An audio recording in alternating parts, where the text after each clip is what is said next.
Bem-vindos, alunos.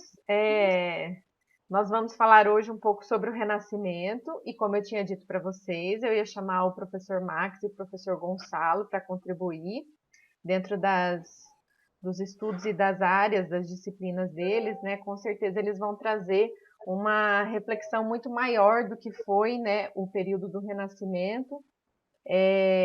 A arte, ela vai ser um caminho possível de ser analisado, dá para a gente analisar o homem daquele tempo, a filosofia daquele período, né? Então, nada mais justo do que eu trazer quem entende do assunto para poder falar com mais propriedade para vocês. E aí a gente vai falar um pouco vários, sobre vários aspectos daquele período. O Max vai começar falando para a gente, depois o professor Gonçalo vai falar um pouco também sobre a filosofia, e eu encerro mostrando algumas obras, né?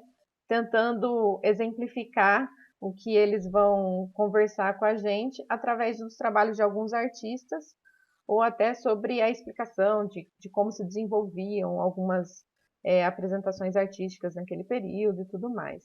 Então, o Max vai situar um pouco essa relação do artista com o Renascimento, né, o homem daquele tempo. E aí você pode começar, Max, a falar para a gente um pouquinho.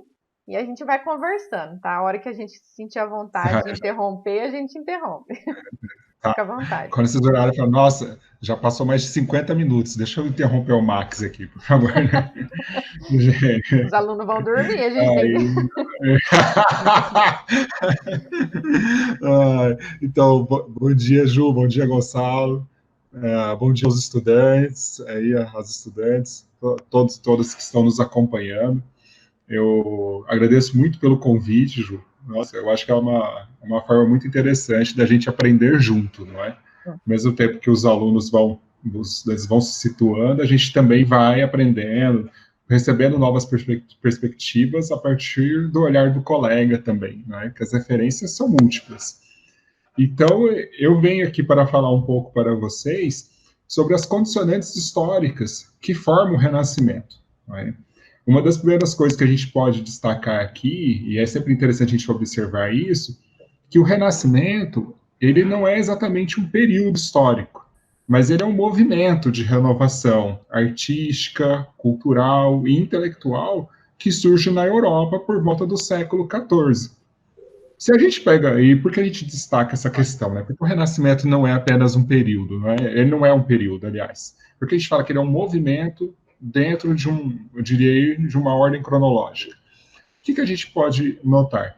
É que o Renascimento, ele não surge, por exemplo, a gente difere muito, não é? Ele não surge na Idade Moderna. Pelo contrário, ele surge no final da Baixa Idade Média. Ele vai surgir por volta do século XIV, com condições muito próprias que pertencem a esse período, é? Tais como, por exemplo, a crise do século XIV, o renascimento urbano, nós vamos ver aí um reflorescimento das cidades, nós vamos ver o surgimento de uma nova categoria social, então, que é a burguesia. Estamos no período de transição para a economia, nós estamos indo do feudalismo para justamente uma transição para o capitalismo, que vai surgir mais tardiamente. E esses elementos são interessantes porque daí a gente nota que esse caldo, não é? Esse caldo histórico aí, é que propicia, oportuniza o nascimento do renascimento.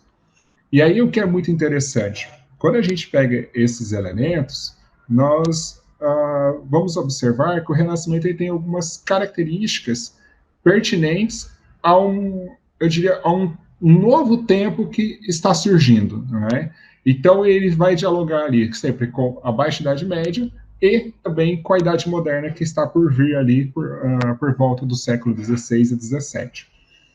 Então, quando a gente observa, e eu acho isso muito interessante, o que a gente nota? Primeiro que o Renascimento era um movimento urbano, né? Ele vai surgir justamente nos contornos das cidades, que estão ressurgindo a partir das feiras, né? Então, a gente tem as feiras medievais, que a partir ali das cruzadas, então, a partir da retomada das relações entre o Ocidente e o Oriente, que se dá por volta do século XII, nós vamos ter as feiras medievais surgindo na Europa, E a partir dessas pequenas feiras medievais, nós vamos ver o surgimento dos chamados burgos, que são os contornos das cidades, e que as pessoas vão ali, né, justamente os comerciantes que vão fazer essas trocas comerciais, começam, então, a ocupar esses espaços, e que vão ser espaços murados, e que normalmente estarão sob a proteção, ou seja, ou de um nobre, ou de um príncipe, ou até de um clero, né? A gente não pode esquecer que nesse momento aí do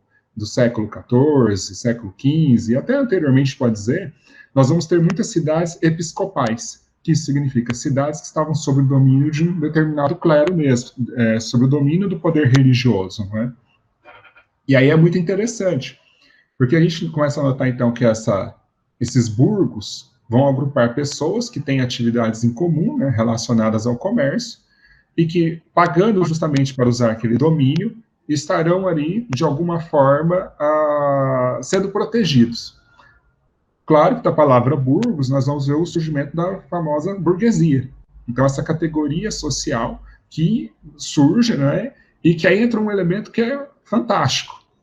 A burguesia, ela foge daquele esquema da sociedade tripartida, ou seja, da sociedade dividida em estamentos, dividida entre clero, nobreza e o resto da população, né, o servo, que a gente pode dizer servos e camponeses. E a burguesia, ela, de certa forma, viola essa ordem tripartida. Por que ela viola essa ordem tripartida? Porque ela não pressupõe ali, não é? Pelo menos essa primeira burguesia, ela não está se adequando àquela ordem. Então, ela já preveria, ela quebra aquela hierarquia, o princípio de imobilização social, né, já que aquela condição social na qual, por exemplo, se você nascia nobre, você morria nobre, se você era inserido dentro do clero de uma forma ou de outra, você também era, se você era filho de servo, você continuava servo. A questão do clero é sempre muito interessante, já citando um renascentista, eu gosto muito do François Rabelais, que é da obra Gargantua e Pantagruel, em que ele até explica como é que, por exemplo, ele tem uma obra em que ele começa a falar justamente no Gargantua e Pantagruel, o Rabelais, um escritor renascentista francês, vai colocar, por exemplo, da onde que surge justamente o clero. E ele fala que o clero ele vai surgir de dois povos, né?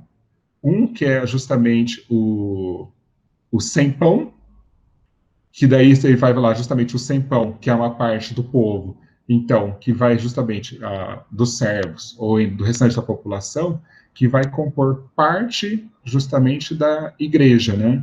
Que vão ser os padres pertencentes às posições mais inferiores. Quando você pega, então, e o François Rabelais vai falar que de outra situação, ou seja, aqueles que querem mais, ele fala outro povo, que vão formar o alto clero.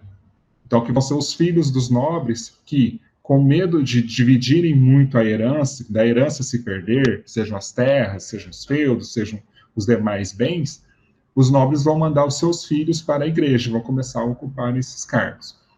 E aí é muito interessante, porque isso aí já é uma relação, por exemplo, que os renascentistas vão ter com o seu tempo. Eles vão querer, e aí entra o elemento que a gente tem que falar. Os renascentistas vão querer se dissociar dos homens medievais. Se a gente pensar, e aí esse é um ponto histórico que a gente tem que colocar aqui, os homens medievais não se viam como homens medievais.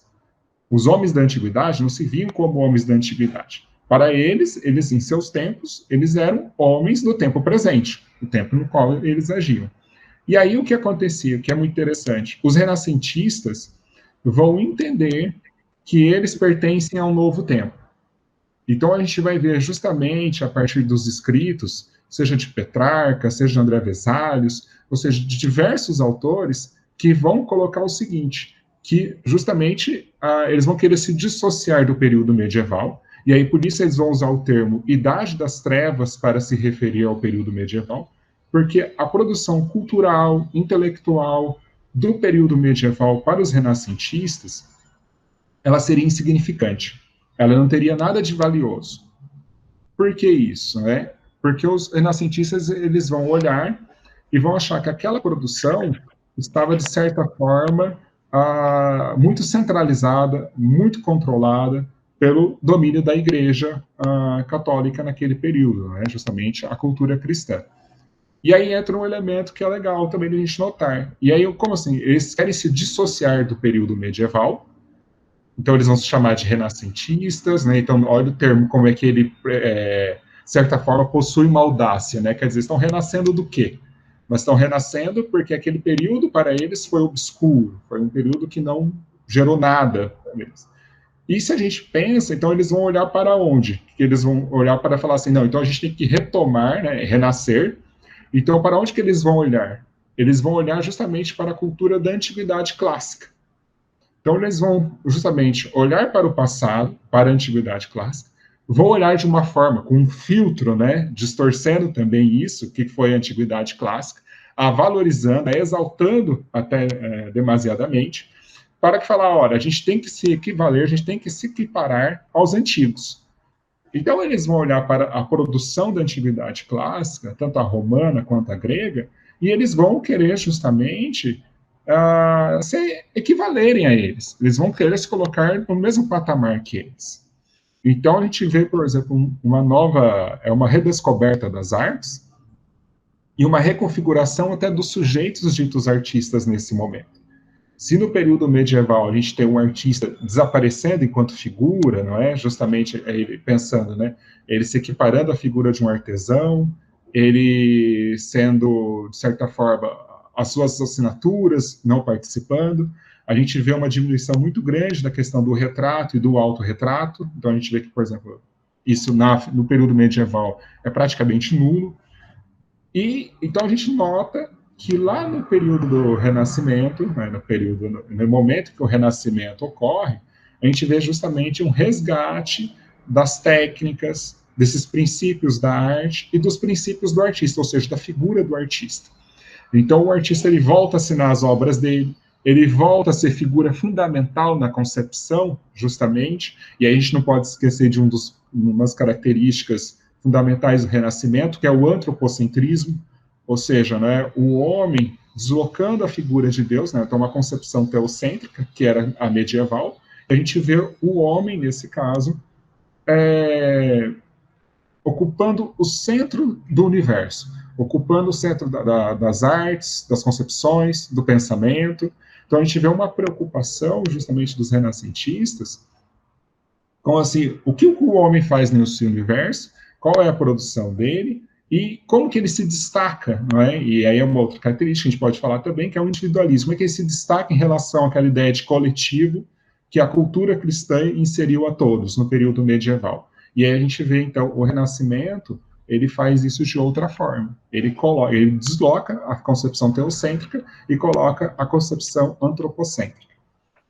O que eu só gostaria de destacar, e aí eu acho que é importante também, outro elemento, é que, como a gente fala que o Renascimento ele é um movimento de renovação cultural e intelectual ocorrido principalmente na Itália, né? Ele surge na Itália, no norte da Itália, especificamente, por volta do século XIV. O que é muito legal é a gente notar o seguinte: ele é um movimento urbano. E enquanto movimento urbano, a gente não pode esquecer de algumas contradições também que pertencem a ele. Por exemplo, a maior parte da Europa, neste momento, é iletrada. Então, a gente tem uma boa parte da população que é analfabeta e que passa ao largo, passa longe dessas discussões, por exemplo, sobre filosofia, sobre as artes, mas a gente vê justamente essa nova elite cultural, que são a dos renascentistas, indo ao encontro e dialogando com os anseios de uma nova elite social, que a gente pode pensar que são os burgueses, que são os príncipes, que são os papas, que são os reis, porque nós estamos em outro processo. Então a gente vai ver muito disso, essa valorização.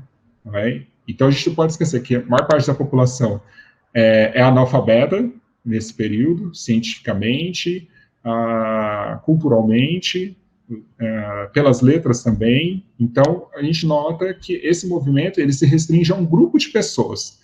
Então, a gente não pode colocar que ele de certa forma, atingiu toda a Europa. Não, ele atinge toda a Europa no sentido que ele se difunde, mas ele se restringia a círculos específicos da sociedade. Não sei se a gente faz uma pausa, tem alguma questão. Daí, senão eu vou dar algum exemplo aqui. Você Não, começou. pode seguir. Por mim, pode seguir. Ah, é? Ah, então tá. E aí, então, eu queria... outro elemento que é importante a gente colocar é que, como é que o Renascimento, então, os renascentistas vão dialogar com esses anseios? Primeiro, com essas transformações da sociedade. Questões que a gente não pode esquecer. Os renascentistas, eles não eram ateus. Eles não eram ateus. Pelo contrário, eles eram cristãos. A gente não pode esquecer que eles eram formados dentro das universidades, que começam a surgir a partir do século XII, XIII, e que aí, nesse caso, elas são também dominadas pela cultura cristã, elas são fundadas, são formadas dentro da igreja. Basta a gente olhar para as universidades francesas, por exemplo, a gente pensar a Sorbonne, por exemplo, ela nasce dentro do contexto da igreja católica na França. E se a gente pega, então, por exemplo, outras características que eu acho que são bem pertinentes, essa relação de que, como é que eles vão, essa relação deles com a religião, como o Renascimento vai lidar com a religião. Ora, eles não vão negar a existência de Deus. Mas daqui a pouco, até, né, Ju, vou dar o spoiler histórico, como que você já vai, 2 spoilers históricos, né? Um é que, primeiro, a gente olha a obra, por exemplo, do Michelangelo, então a gente olha a Capela Sistina, a gente olha, tem diversas figuras lá, e a gente pega, por exemplo, um dos afrescos, que é o nascimento de Adão, o surgimento de Adão, é muito legal que a gente vê, então, por exemplo, Deus e o homem estão na mesma proporção. A gente vai olhar essa imagem, eles estão na mesma proporção, de certa forma, eles ocupam o centro do quadro, eles estão bem distribuídos da pintura. E aí você vê, né, justamente eles vão interpretar os princípios bíblicos, os princípios cristãos, sob a luz justamente das suas novas características. O antropocentrismo, o racionalismo. Ora, por exemplo, como é que isso a gente aparece? A gente pega lá na figura do surgimento de Adão, a gente vê Deus, né, que está atrás dele, a gente tem um grande cérebro, vocês vão olhar a imagem, tem lá um grande cérebro atrás dele, e quer dizer, ele está imbuído da razão, e ele está criando o homem à sua imagem e semelhança, como aparece lá, e no toque, ele também está conferindo não só fisicamente vida àquele sujeito, mas também a razão para que ele se destaque e ele também, nesse caso, consiga atingir esse status divino, como a gente consegue compreender ali naquela obra. E essa relação é fundamental. Porque a gente pode pegar o caso do Michelangelo, por exemplo, que é a questão do mecenato, que é uma característica histórica deste período. O que é o mecenato? Ora, é a prática, então, justamente da nobreza, dessa burguesia comercial que está ascendendo socialmente, do Papa, da Igreja, de financiar as obras dos artistas. Então, a gente pega, por exemplo, a do Michelangelo, a Capela Sistina, né? Ele, por exemplo, o patrocínio dele, o mecenato, então o mecenas dele, que foi o Papa do período, pagou justamente para que ele pintasse aquela obra, né? Então, para que ele fizesse aquela obra. Apesar dele ter morrido na miséria, sempre bom a gente comentar, né? O historiador é um pouco de fofoqueiro histórico também, né? O que acontece aí com o bom fofoqueiro, né? O Michelangelo ele morre na miséria porque ele se recusa a pintar as vestes sobre os corpos. O Papa queria que ele pintasse. O Papa foi olhar, olhou e falou: nossa, mas tem figuras nuas aqui, né? E que é uma característica da estética que o Renascimento vai fazer, né? Então ele vai fazer corpos perfeitos, nus, semelhantes à cultura da antiguidade clássica, tal como a gente tem lá, por exemplo, na escultura grega. E aí, então, por exemplo, o Michelangelo pinta, né? E ele resolve, não, ele fala, não, eu não vou pintar vestes sobre os corpos. E aí é muito interessante, porque a gente olha que, por exemplo, mesmo dentro das temáticas, né, dentro das temáticas das obras renascentistas, o que é muito legal é que a gente vê, então, que há uma temática cristã. Os temas cristãos participam ainda, porém, sob um novo olhar, um olhar justamente das características da Renascença. Então, o racionalismo, o individualismo, o antropocentrismo, são princípios que participam da concepção das obras. O racionalismo, né, entrando, então, por exemplo, com o cálculo matemático, as obras elas não são pintadas de forma desproporcionais, Não, a gente vê lá, então, nesse caso, as obras, elas têm proporção, elas têm, o braço não é maior do que a cabeça, então tem todo um respeito ali, justamente, à perfeição dos corpos. E aí entra voltando ao elemento do mecenato, mostra essa relação, então, que os artistas desse período vão ter uma boa relação, principalmente com os financiadores. Então, eles vão se destacar buscando esses patrocínios. Aí eu até trouxe uma obra aqui para vocês, né? Aparece bem na câmera aí? Um Aparece? pouquinho mais para cima. Aí. Aí, é legal. Aí aqui vocês pegam, por exemplo, da obra do Miguel de Cervantes, Dom Quixote de La Mancha, tem o título, O Engenhoso Fidalgo do Dom Quixote de La Mancha. Ela é muito legal para ver isso, porque, por exemplo, logo nas primeiras páginas, antes de começar a história, e aí a história que se trata ali, né, do Fidalgo, o que é muito legal? Tem, primeiro, um documento falando da taxação das obras no período, qual que era a taxação cobrada. Tem uma agradecendo ao rei, né, o rei autorizando a obra ser publicada. E segundo, ele agradecendo justamente ao seu mecenas, o terceiro, perdão, ele agradecendo ao seu mecenas. Tem aqui, né, justamente uma carta, então ele no prefácio da obra, o Miguel de Cervantes, ele agradece ao Duque de Bejar que financiou o seu escrito, que financiou a sua obra, pagando justamente ali tanto a estadia, o sustento do Miguel de Cervantes, como, por exemplo, o valor para que a obra fosse publicada, que na moeda da época era justamente os maravedis. E aí isso é muito legal da gente notar, porque daí então você vê, por exemplo, essa relação, como também o Renascimento ele dialoga com os anseios de uma nova sociedade, né, de uma nova sociedade, de um novo tempo que está se formando e que futuramente vai desembocar justamente na Idade Moderna. E aí é que é muito bacana, né? Então a gente notar esses elementos. Então, como é que eles vão conseguir nesse caso? Então a gente pega, por exemplo, a obra O Príncipe do Nicolau Maquiavel, onde que ele vai escrever, né? Ele vai escrever em Florença, na Itália, justamente sobre a família Médici, que é uma família a família Médici, né, que vai alternar durante 100 anos o controle daquela cidade. Então a família vai se revezando no poder ali, né, que já é uma cidade-estado italiana, e que o principado vai, então, nesse caso, governar a cidade.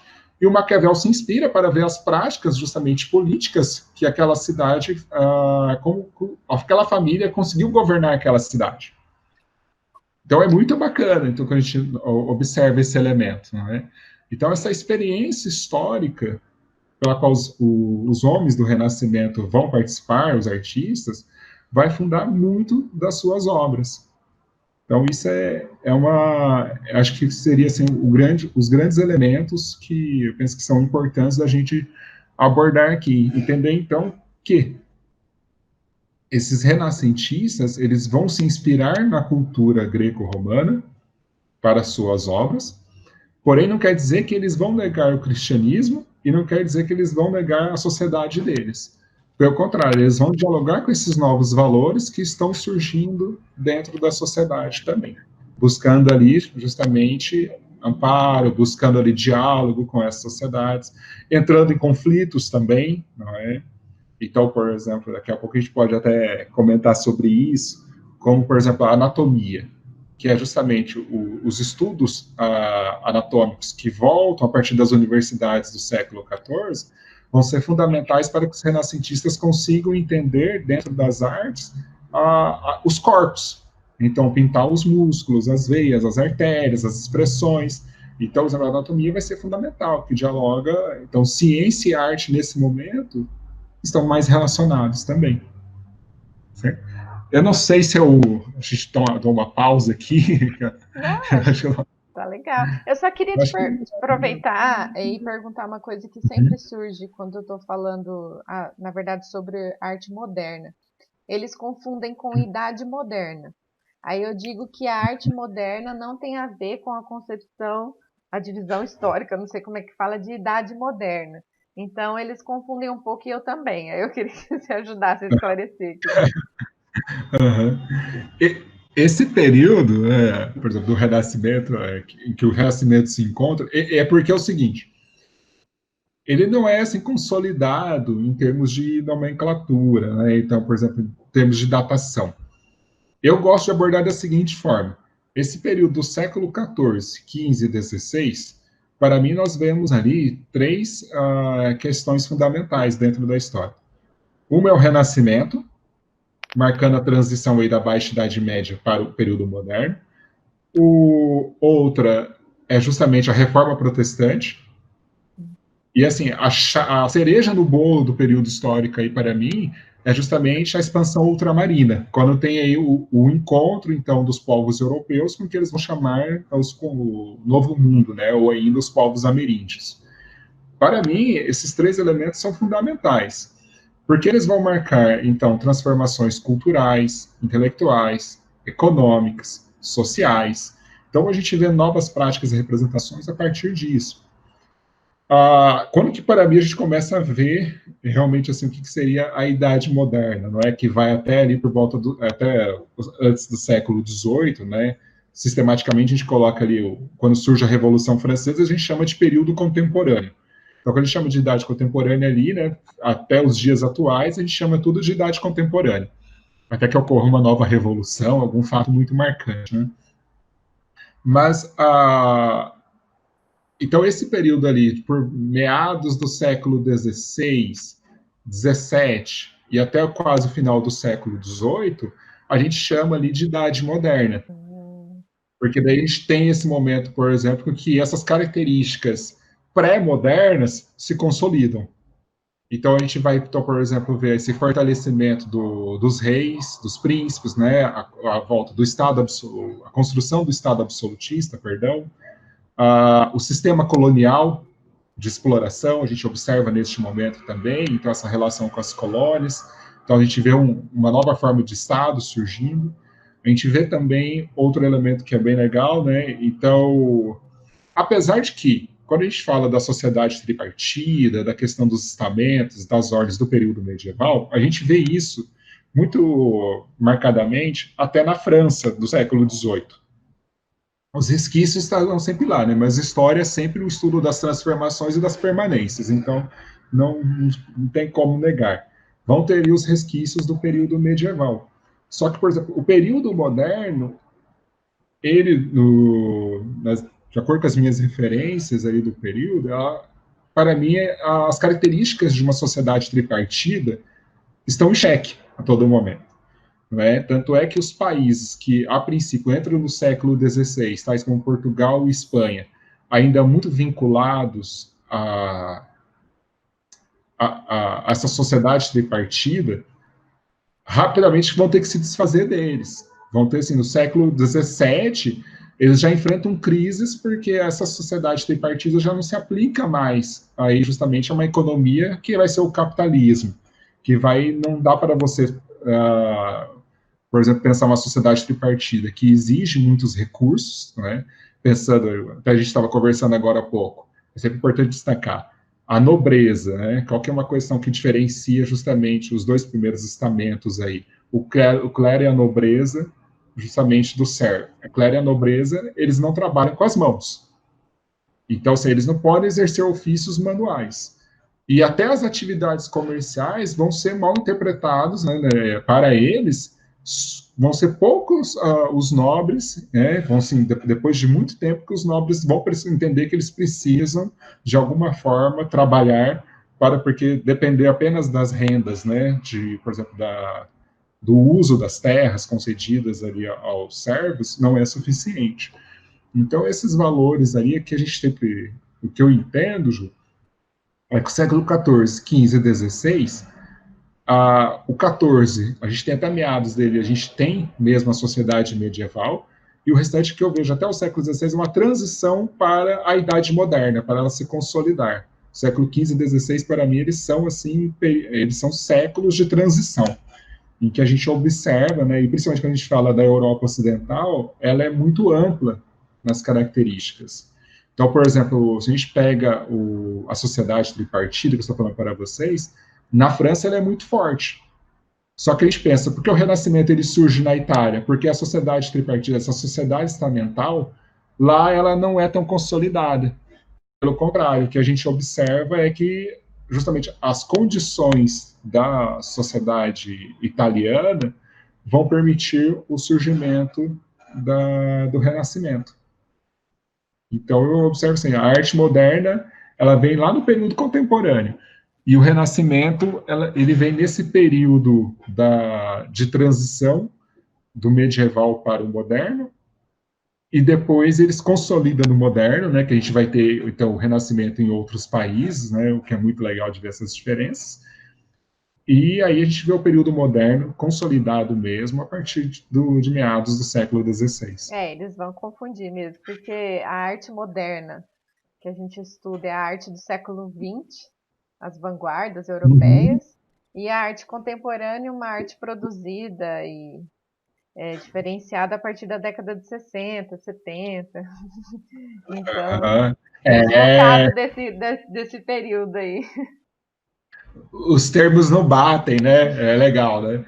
Então, e assim, o moderno, né, ele vem sempre com essa característica de ser assim, nossa, parece que quer ser moderno é ser atual. Exato. Então, o moderno, como ele tem esse sentido de ser atual, aquilo que é vigente, quando a gente fala arte moderna, você pensa, nossa, é a arte que está sendo produzida agora, né? Não. Não, não é. Então, e o período contemporâneo é isso, né? A idade contemporânea é a partir que a gente tem do final do século XVIII. Daí Legal. vai englobando tudo. Muito bom. Legal. Aí não sei se você tem mais algum apontamento antes de eu passar a palavra para o Gonçalo. Deixa eu ver aqui. Não, eu acho que eu teria assim, exemplos para falar, para citar, mas eu acho que a gente pode depois, né, Isso. voltar a eles. Eu acho que seria legal. Acho que é bom também me tirar dessa situação de monólogo aqui. Então tá. Deixar aí, passar a palavra, então.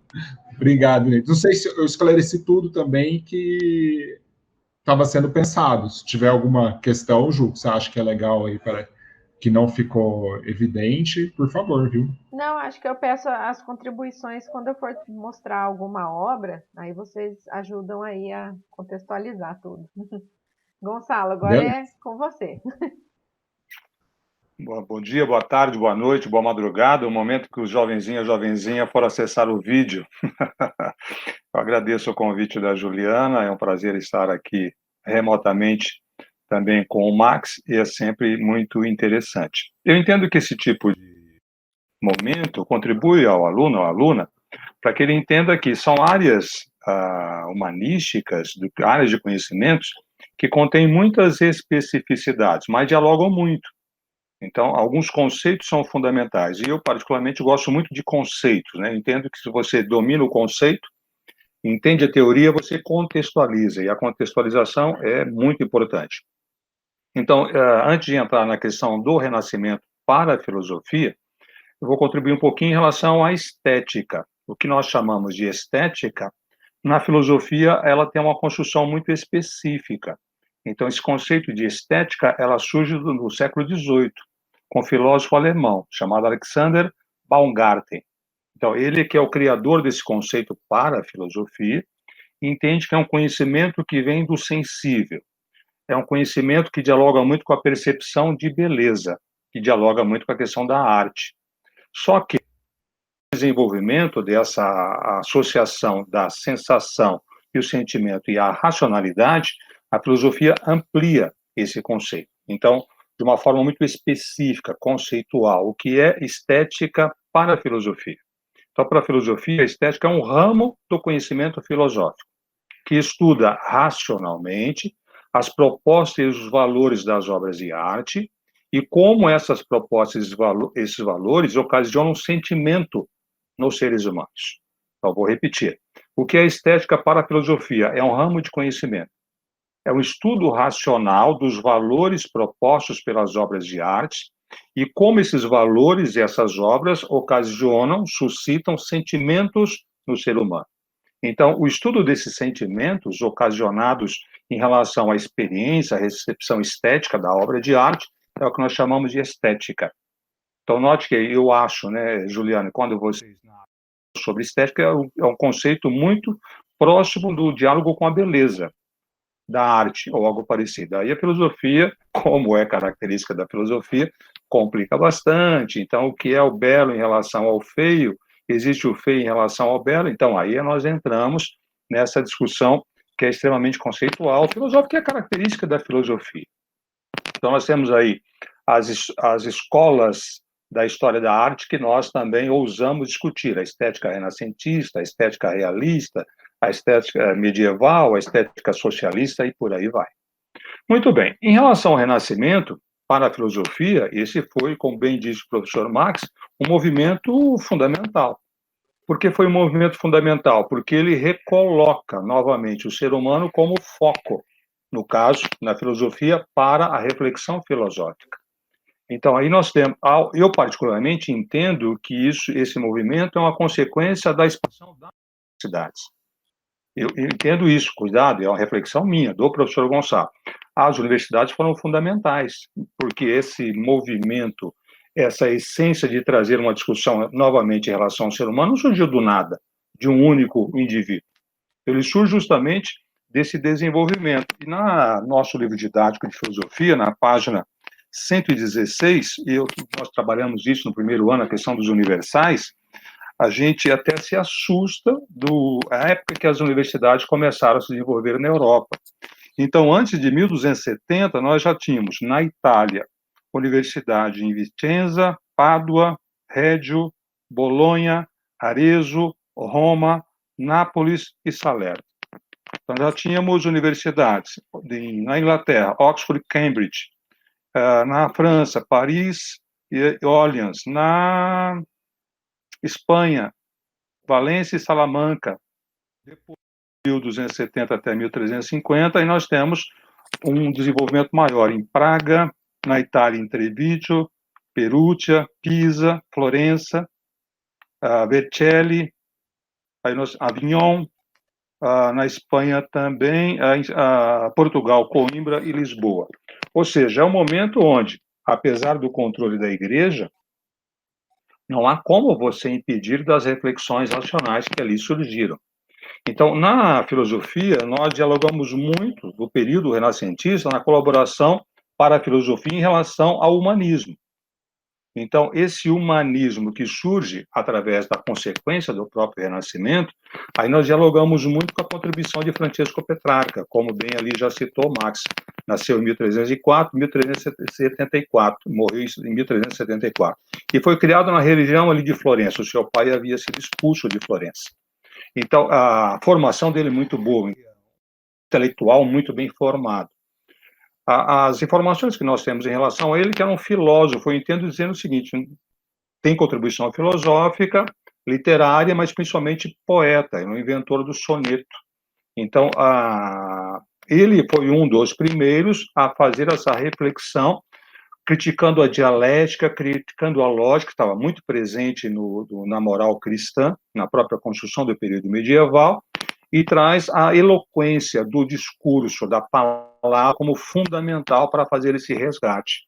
Então, ele volta a esse resgate na filosofia clássica, principalmente em Sócrates, entendendo que é o homem em si mesmo que é o fundamento da construção do conhecimento.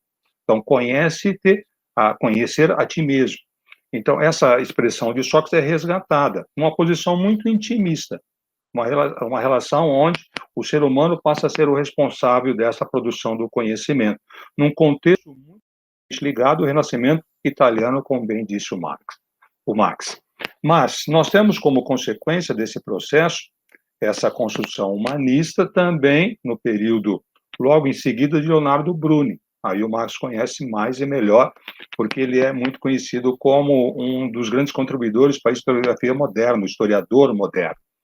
Mas a contribuição de Leonardo Bruni para a filosofia é muito fortemente presente na filosofia política, porque ele é um valorizador da mudança. Então, ele entende o seguinte: o que vale não é mais o objeto contemplado, mas é o ser humano, o homem, naquele contexto, o homem mesmo, a mulher não era levada em conta, é o homem que o contempla, enquanto contempla, ele age. Então, ele é um valorizador imperativo da ação, da transformação da realidade que o ser humano está inserido. O que ele entende? O homem, o ser humano, é o maior milagre do universo. É o único ser capaz de ordenar todas as coisas.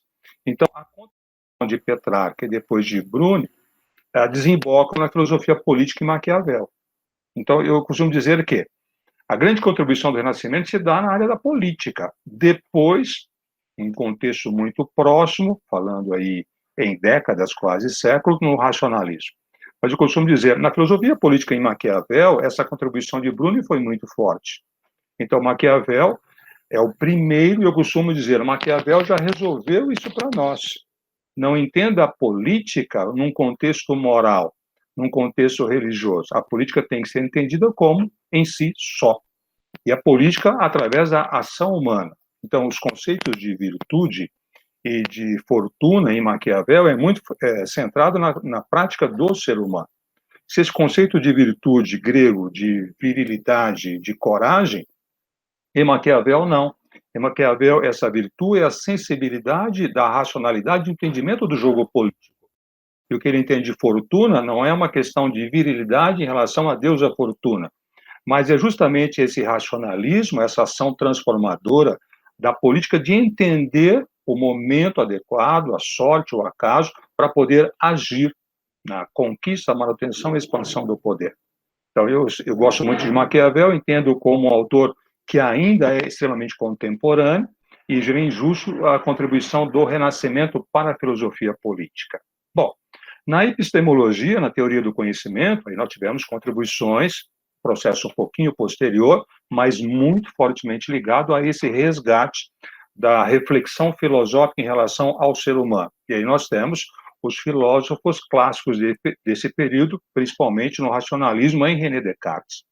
Então, ele entende que esse conhecimento, a teoria do conhecimento René Descartes, é do próprio ser humano, conhecimento é algo inato, e você pode contribuir para a produção do conhecimento através da própria reflexão, e coloca a dúvida como método, a dúvida metódica, entendendo ele nessa reflexão, na divisão daquilo que você quer entender em várias partes, partindo do mais simples para o mais complexo, até chegar a um conhecimento indubitável, através da razão humana, entendendo até a comprovação de Deus nesse sentido filosófico. Então, é necessário entender que o período do Renascimento, como bem já disse o professor Marx, ele não rompe com a crença religiosa. As crenças religiosas estão presentes, mas eles já dialogam com como o ser humano entende isso. Até mesmo Descartes entendeu que ele colocou em dúvida a existência de Deus, que poderia ser um Deus maligno, um Deus enganador. Aí ele faz a reflexão através da dúvida metódica e, na perspectiva dele, entende a comprovação de Deus. Uma comprovação que não tem nada a ver com o que nós chamamos de ciência moderna ou contemporânea. Legal? Uma comprovação através de uma construção abstrata. Essa construção abstrata racional já estava presente na característica dos clássicos, tanto antigos gregos, tanto em Sócrates, como em Platão, como em Aristóteles, numa concepção de ciência abstrata, diferente daquilo que nós entendemos a partir da modernidade. E essas reflexões desembocam no empirismo britânico. Então, aí nós já temos uma característica diferente, que é a exigência de um conhecimento mais palpável, mais experimentado. Então, nós tivemos aí Maquiavel, que nasceu em 1469, 1527, um contexto muito próximo desse Renascimento. Num contexto posterior, com Descartes, nasceu em 1596, morreu em 1650, e aí nós temos já a construção do empirismo moderno. Então, esses autores da filosofia do empirismo britânico, Bacon, Francis Bacon, nasceu em 1561 e morreu em 1626, posteriormente nós temos em Locke, 1632, 1700, e depois em Hume, 1711, 1776. Então, são autores que já não estavam mais satisfeitos com o conhecimento abstrato, mesmo racional, uma construção abstrata cartesiana. Entende o seguinte, é necessário um conhecimento mais palpável, experimentado, com concepções diferentes.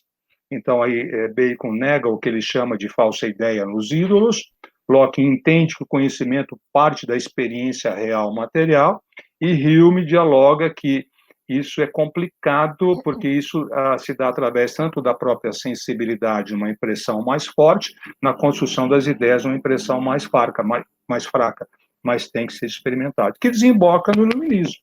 Aí nós temos muitos autores da filosofia, Spinoza, Voltaire, Rousseau, Kant, que complica muito e é extremamente interessante, entre outros.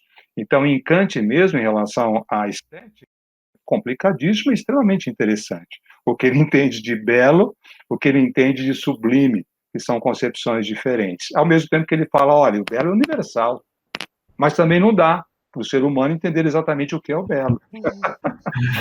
Gonçalo, me explica onde o Kant ele é simples. Exatamente. Porque ele não é simples em nada, né? Assim, o Kant é um autor que você pode ler a vida inteira.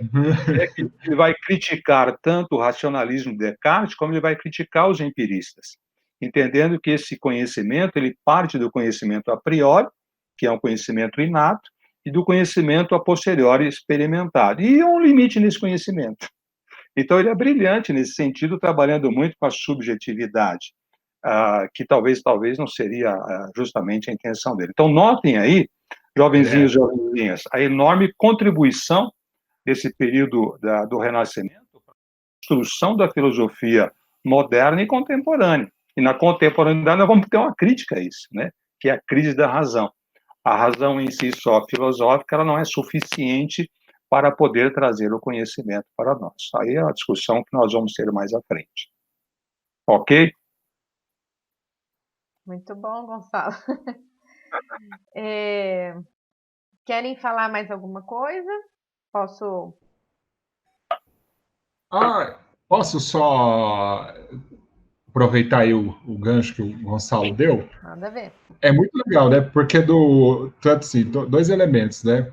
Que o humanismo, né? Que a gente sempre coloca renascimento e humanismo, eles estão muito próximos, né? O humanismo realmente é uma cultura, é um movimento que surge dentro das universidades europeias, já desse período, né? O Gonçalo lembrou bem, né? Veja o número de universidades, até universidades que até hoje são aí muito prestigiadas, tais como Oxford, Cambridge, da Itália, né? A gente tem várias, tem na França, tem na Espanha, de Salamanca. Então, a gente tem várias universidades. E que essa cultura, né? Então, por isso que a gente fala que o Renascimento ele é uma cultura urbana. Porque, por exemplo, as universidades vão surgir nas cidades, o humanismo nasce lá dentro dessas universidades, então ela vai dialogar com outras relações sociais, com outras características culturais, que não as presentes no feudo, né? Que era o que marcava o período medieval, o feudalismo, né? Então, assim, as relações, o mundo se concentrando lá nos campos, na terra, né? Essa ruralização do mundo que a gente vê no período medieval. E o Renascimento, ele dialoga, né? O humanismo começa esse movimento e o Renascimento vem e o consolida, né? Essa cultura urbana. E o Leonardo Bruni é muito legal, porque ele vai falar, por exemplo, tem um texto dele em que ele fala, por exemplo, o que é um humanista? E aí o Gonçalo falou dessa questão da estética, que é muito bacana. Uma das características que a gente tem que sempre falar do Renascimento, por exemplo, é essa questão que os renascentistas vão se apropriar do latim, mas não mais o latim da igreja, não mais o latim que era preconizado pela igreja, mas sim o latim que era falado fora da igreja, dando início às línguas românicas, né, as línguas que vão ser derivadas, então, do latim, então, o italiano, o espanhol, o francês, e, ao mesmo tempo que é muito legal, então, que essa retomada também da cultura do latim, o latim clássico, né, que é o latim dos antigos, também se transporta, isso também se propõe dentro dos textos. Por exemplo, o que o Leonardo Bruni vai falar? Né? Ele fala que, olha, para você ser um humanista, o que você tem que fazer? Primeiro, se versar nas letras, então ele coloca que você tem que estudar as letras, estudar os textos, aprender, né? Então a língua era muito importante. E a outra coisa que ele fala é aprender os modos, as maneiras, também, essa cultura que está surgindo dentro das cidades. Mas um elemento que ele coloca, e ele dialoga esses dois pontos, que é muito legal, ele fala que você tem que ler os clássicos para aprender como se escreve, como você deve escrever, como que você estrutura o texto. Então ele cita o Cícero, por exemplo, lá da Antiguidade, né, justamente esse orador, senador romano. Ele vai citar os discursos de Cícero para você aprender eloquência, para você aprender a estrutura gramatical. Então, essas obras renascentistas, pelo menos os textos, vão ser bem legais, que, por exemplo, eles vão fundamentar a estrutura gramatical dessas línguas que estão nascendo agora na Europa, aí, por volta do século XIV, XV.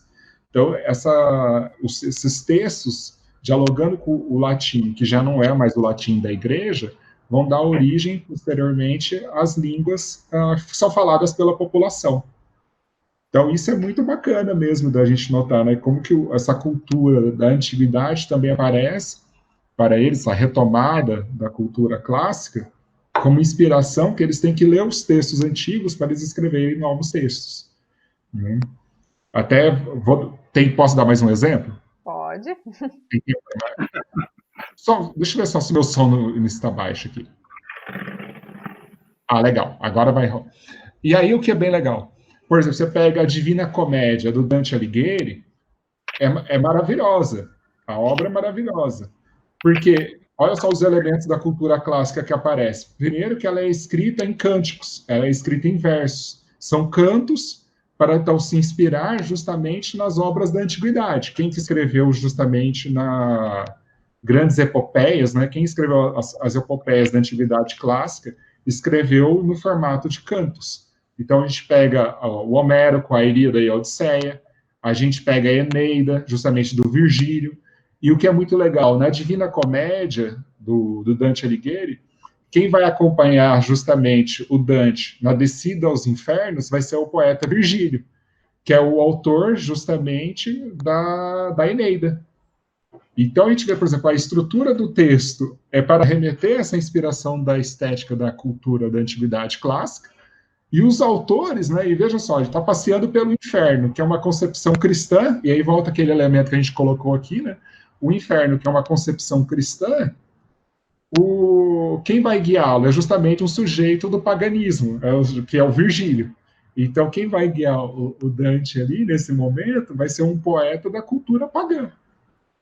E que é um escritor também, justamente, de uma obra, né, a Eneida, que também vai ser outra epopeia, né, clássica, do período da Antiguidade Clássica, e que demonstra, por exemplo, também essa mesma estrutura de texto, os cantos. Então, a gente vê a cultura, essa influência da cultura clássica, mas também isso não significa que eles vão abandonar realmente o cristianismo, né? Esse exemplo, por exemplo, do Dante descer aos infernos na companhia de Virgílio, eu acho maravilhoso. Então, por exemplo, ele não vai pegar justamente a gente poderia colocar um santo do período. Ele vai pegar o Virgílio, que é um sujeito da cultura pagã, e aí o demonstrando e fazendo esse passeio ali para conhecer esse lugar. Então, era esse elemento que eu também queria comentar com vocês aqui. Legal. Eu vou passar, então, eu vou compartilhar com vocês as imagens que eu trouxe, que eu acho que muito do que vocês falaram dá para a gente observar aqui com as imagens. Eu vou falar um pouquinho sobre, bem pouquinho, né? Porque tem tanta coisa para falar, vou ter que passar. Depois eu aprofundo em outras aulas com os alunos. Esse vídeo de 3 horas, nossa, aqui. Nós vamos passar uma tarde aqui. Tá. A primeira obra que eu queria trazer para vocês é O Nascimento de Vênus, do Botticelli. E essa obra eu trouxe exatamente para simbolizar esse retorno à cultura grega e romana e a questão da mitologia, né, que volta a aparecer. Então, na cultura cristã, na arte medieval, qualquer tema considerado pagão, obviamente, qualquer tema fora do cristianismo, né, ele não entrava dentro da reprodução artística. Então, aqui é uma celebração, na verdade, do retorno à mitologia. E isso vem também, como o Max falou, dos mecenas, né, vem do interesse de quem tinha o dinheiro para pagar para o artista, né, em propor, né. Então, ou era a igreja que dava dinheiro para o artista, ou um rico comerciante, né, que tinha o dinheiro e falava, e eles estavam entrando em contato com esses textos que ficaram esquecidos, né? Então eles estavam fascinados pela mitologia grega e, obviamente, consequência, a romana, né? Então, vem essa encomenda para o Botticelli e ele faz essa pintura do Nascimento de Vênus, que ela vem, né, numa concha, enfim. Aí tem toda a simbologia, né, o deus do vento, aqui o Zéfiro, a representação da primavera aqui nesse canto. E o interessante do Botticelli também, que é a técnica que ele se utiliza, né, ele vai fazer, ao contrário do que eu vou mostrar para vocês do Michelangelo, em nome desse belo, que a arte deveria ser harmônica, né? Ele vai deformar um pouco esse corpo que ele mostra aqui. Então, em nome da composição, ter um significado como um todo, né, ter uma beleza como um todo, ele vai modificar esse corpo. Então, a gente percebe que, se for analisar esse pescoço, que é irreal, né? Ele é completamente fora, né, do padrão. Mas quando você olha a obra como um todo, ela combina, ela tem uma harmonia. Então, o Botticelli ele vai ser um artista que vai modificar a observação que eles poderiam fazer da natureza, né, em nome desse ideal de beleza, tá? Que é também um resgate das esculturas gregas e romanas, que em nome do ideal de beleza que eles tinham, você vai modificando, seria um Photoshop nosso hoje, né? Então, eles vão modificando essas formas. Então, um tema considerado até pouco tempo atrás pagão, ele volta a fazer parte dos experimentos dos artistas. Aí, uma comparação, né, de uma estátua grega, uma deusa do amor, que na Grécia era Afrodite, em Roma vai ser Vênus. Ela foi restaurada, na verdade, ela já não tinha mais os braços, né? Então, ela está, se não me engano, no Louvre, essa escultura. E aí é uma inspiração para os artistas, né? Então, muitos artistas vão fazer estudos das esculturas gregas e romanas e trazer para as pinturas. Que a pintura, na época da Grécia, de Roma, ela não foi tão explorada naquele período, né? Havia certas dificuldades de material, né, de suporte, mas a escultura foi o grande auge da arte clássica, né? Então, os pintores vão voltar para essas esculturas observar e elas acabam por aparecer nos seus quadros. Para não dar essa rigidez também das esculturas, o Botticelli traz, por exemplo, o movimento dos cabelos, então tudo se movimenta nessa obra, né? Então tudo tem a impressão de estar batendo um vento, né? Então é para dar essa leveza, para não parecer uma escultura pesada e tudo mais. Então, essa obra é de 1484, do Botticelli, e eu trouxe também, acho que a imagem, não sei se está dando para ver direito aí. Ju, Oi? Ju, posso comentar também? Por favor. Pode voltar mais uma? Volto. Pode voltar. Olha, o que é muito legal, né? Você estava falando da mitologia, né? Então você vê, por exemplo, né, o sopro, né? Dá o movimento, mas é o sopro da vida também, né? Isso, Então, exato. para justamente fazer a ideia, né? O ar, né? É muito ligado justamente na cultura greco-romana, de que, ó, você faz a vida a partir dele. E aí a gente vê aqui, né, que dá tanta ideia do movimento, então, plano para a deusa que surge, né? Os cabelos esvoaçando. Então a gente vê, por exemplo, o cabelo dela, né, fazendo isso, e ao mesmo tempo as vestes aqui que a ninfa quer colocar sobre a deusa. O que é muito legal, né, quando a gente fala essa questão, como sujeitos do Renascimento, eles vão olhar essas obras e colocar os seus valores, né? Se a gente compara com aquela que você mostrou depois, aqui vem depois a outra, Afrodite, o que é muito legal. Veja quais são os panos que ela tem, a veste que ela tem nas mãos. E aí volta de novo, por favor, Ju. Quer voltar mais uma vez? Olha as vestes que a ninfa quer cobrir justamente a deusa. Essas são vestes que pertencem à época do Renascimento, pertence ali ao século XV, XVI, pertence à cultura italiana. Então você vê que é um tecido colorido, é seda, esses bordados, os florais. são roupas que não pertencem à cultura da antiguidade clássica. A antiguidade clássica está mais justamente com os deuses soprando aqui, né? Então, por exemplo, o sopro.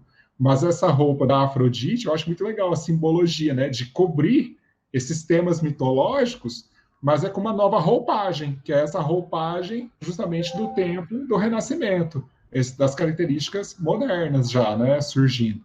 Então, as vestes, elas não pertencem à antiguidade, elas pertencem justamente de um lado à antiguidade, então dando a vida a essa mitologia, a essa obra, né, a essa deusa, e do outro, as vestes são justamente pertencentes ao Renascimento. Então é uma nova roupagem dentro de um novo do tema que eles buscam na inspiração da cultura da antiguidade clássica.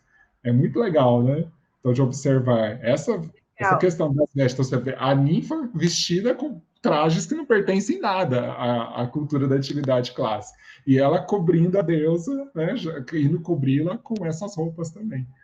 E o legal também que essa pintura, ela é o primeiro nu frontal feminino também. Na Ai, que pintura. legal! Ai, É, na, sabia pin, disso. é, Legal.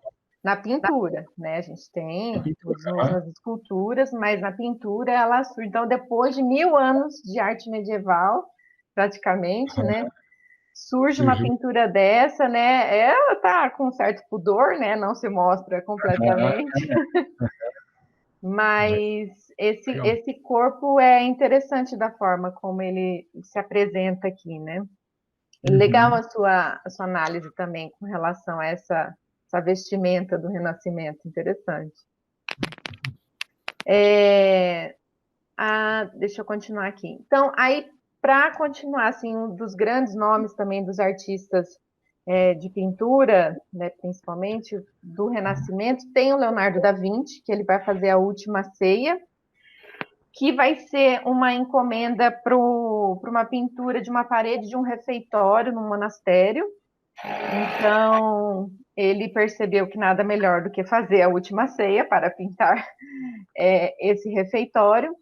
E ele faz, e aqui é o auge do, do Renascimento também, no sentido de que ele concentra muitos dos estudos que ele faz. O Leonardo da Vinci, ele era um grande cientista, ele era um grande pesquisador, ele era um grande curioso de tudo. Então ele começa a existir também aqui nesse momento, os artistas passam a andar com cadernos, e aí eles vão fazendo registros dos desenhos, de tudo. É a observação da natureza, né? Então eles tentam capturar os mínimos detalhes dessa natureza observada. O Brunelleschi vai ser um arquiteto que vai difundir a ideia da perspectiva, ele vai descobrir essa matemática que existe por trás para se fazer uma reprodução que dá essa noção de profundidade. Então, desde da Grécia e de Roma, eles começaram a entender um pouco essa questão de perspectiva, mas ainda era muito primitiva, né? Só que aqui no Renascimento que a gente tem essa conquista da perspectiva. E o Leonardo da Vinci vai fazer brilhantemente esse exercício da perspectiva. E a gente vai observar aqui nesse quadro, deixa eu ver, aqui é o quadro onde ele está mesmo, lá no refeitório. Então, a gente tem algumas reproduções que elas têm umas cores bem vivas, mas é, elas são reproduções, porque o real mesmo, como é um afresco, que é pintado ali no gesso, que ele já está bem deteriorado. Agora existe o processo de restauração e tudo mais, mas mantém como estava, né? Só para a gente ter noção do tamanho, né, de como pode ser observada essa imagem. E aqui o estudo da perspectiva, né, a perspectiva linear, que o Renascimento estuda tanto. Então, você tem um ponto de fuga, e Leonardo da Vinci coloca Jesus, a cabeça de Jesus, como esse ponto de fuga. Então, tudo que está, toda a composição, ela nos leva para o centro, que é a cabeça, né, de Jesus, e ele coloca ainda lá atrás uma paisagem, uma perspectiva, né, para dar mais ainda essa noção de profundidade. Então, existe todo um estudo matemático para chegar nessa composição. Então, quando as pessoas entrarem em contato pela primeira vez com essa obra, por exemplo, a impressão deles, para a gente não é nada demais, né? Mas para eles era como se tivesse um buraco na parede, né? Como se de fato aquela cena estivesse acontecendo. E era esse o exercício também da racionalidade naquele momento. Era tentar trazer para o real, para o concreto, algo que eram histórias, algo que era contado, né? Algo que estava na imaginação. Então, a imaginação do artista passa a ter forma aqui, né? Então, ele vai trazer a reação dos apóstolos. Ele quis, hoje, como a gente entende como a fotografia, né? De registrar aquele momento exato daquela emoção do que estava acontecendo. Então, brilhantemente, Leonardo da Vinci faz isso no Renascimento e ele traz as reações aí dos apóstolos, né? E ele faz uma composição harmônica, então sempre grupos de 3 dos apóstolos reunidos fazendo uma cena à parte, né? Jesus no centro, e essa composição harmônica. Então, 2 grupos de 3 aqui, 2 grupos de 3 aqui. Então, em harmonia com essa arquitetura que ele mostra, né? A perfeita simetria. Então, a gente tem o Leonardo da Vinci como um grande representante da arte renascentista, e para além disso, né, ele fez muitos trabalhos. Ele não só fazia pintura, como ele também fazia alguns experimentos, algumas construções, alguns procuravam ele, inclusive, eu não tenho exatamente como falar, mas procuravam para ele desenvolver questões para guerra, né, armamentos, enfim, né? Ele tinha um protótipo de tanque. Isso. Ele tinha um protótipo de tanque, paraquedas. Ele não chegou a fazer esses modelos, né? Não fez assim o protótipo, mas ele tinha no desenho, né? O Leonardo da Vinci ele é fascinante, porque ele fazia por meio da perfeição matemática e por meio do desenho.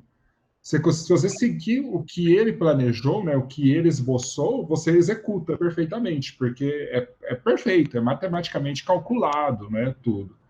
E é... Ele. Não, por favor, você pode. Não, eu ia falar que ele chegou a dissecar cerca de 30 corpos. Nossa, aí que legal. E isso para a igreja era um absurdo, né? Então ele fazia isso escondido, porque ele vai ser o primeiro a desenhar o desenvolvimento de um feto no útero, né? Ah, Então as primeiras imagens que a gente vai ter do corpo humano na sua real essência são os desenhos de Leonardo da Vinci, né? E aí, muito do que a gente pode ver, porque ele não tem muitos trabalhos concluídos, como pinturas, né? Tem a Mona Lisa, mas os cadernos que ele deixou já é uma obra de arte à parte, porque aí é todo o estudo que ele fez, todos os registros em desenho, tudo que ele escrevia sobre o que ele estava pesquisando. Esse material de estudo também nos dá muita base para analisar as poucas obras que ele deixou concluída, né? Porque ele também não fazia muito o que ele não estava afim de fazer. Então, se ele começava a fazer, ele não via que ia trazer nenhuma novidade para ele, nenhum conhecimento, ele largava a mão e deixava e fazia outra coisa.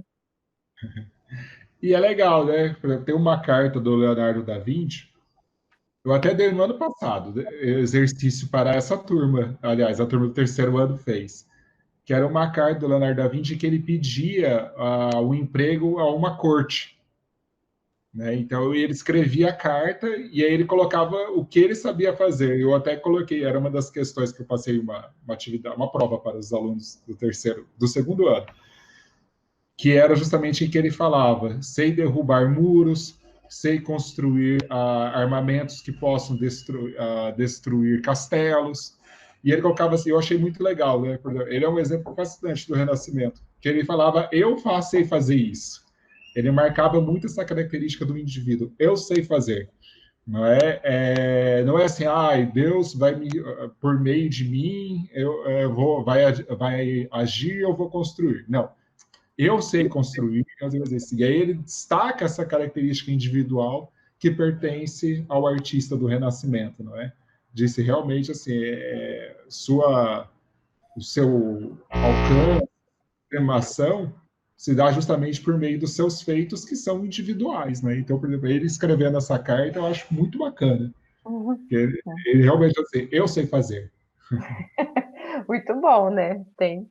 E Uhum. ele, é porque ele entendeu que eles, os papas, enfim, quem tinha dinheiro, eles iam procurar eles, né? Ele entendeu a capacidade dele que ele tinha, né? Legal.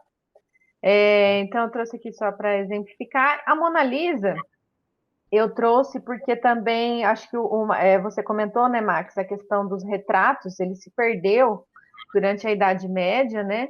E aí volta com bastante força no Renascimento.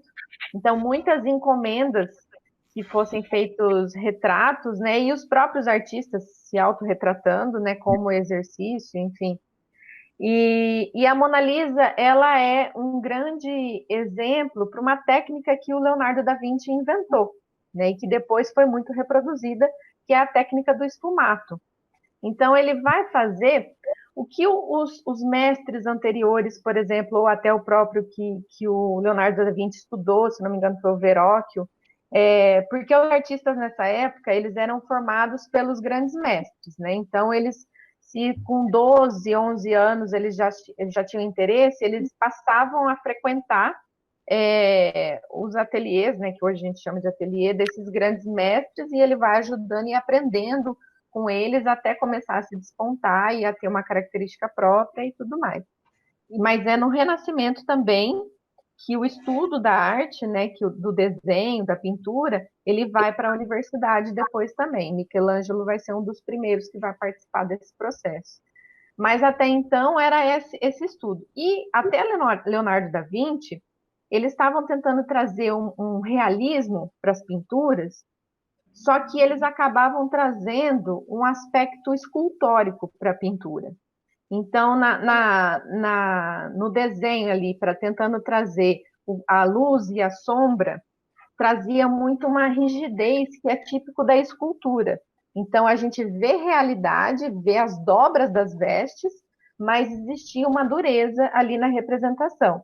Com Leonardo da Vinci, a gente começa a ver suavidade. E também só é possível porque a tinta a óleo também é inventada nesse período do Renascimento. Até então era a têmpera, e a têmpera ela secava muito rápido, que o veículo é a clara do ovo, por exemplo, né? Então ela secava muito rápido, o artista tinha que ser, não dava para fazer nuances muito grandes. Com a tinta a óleo, que ela demora para secar, você vai fazendo sucessivas camadas e pode ir tirando, inclusive, para ir, você vai trabalhando com essa noção de claro e escuro com mais calma, com mais paciência, e você chega a resultados muito mais próximos ao real do que existia antes, né? Então, o Leonardo da Vinci vai fazer isso com a Mona Lisa, por isso essa cara, esse rosto mais enigmático dela, porque o que caracteriza uma expressão para pintura é esse canto dos olhos e da boca. Então, é esse canto que ele vai deixar mais suave, né? Hoje a gente tem muito filtro no Instagram que faz isso com a nossa cara, né? Vai dando uma suavidade nos traços. Então, e isso contribui para um olhar enigmático, contribui para infinitas interpretações sobre esse rosto da Mona Lisa.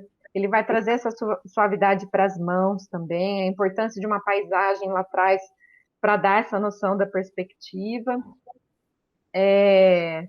Que mais? Você ia falar alguma coisa, Marcos? Eu te cortei?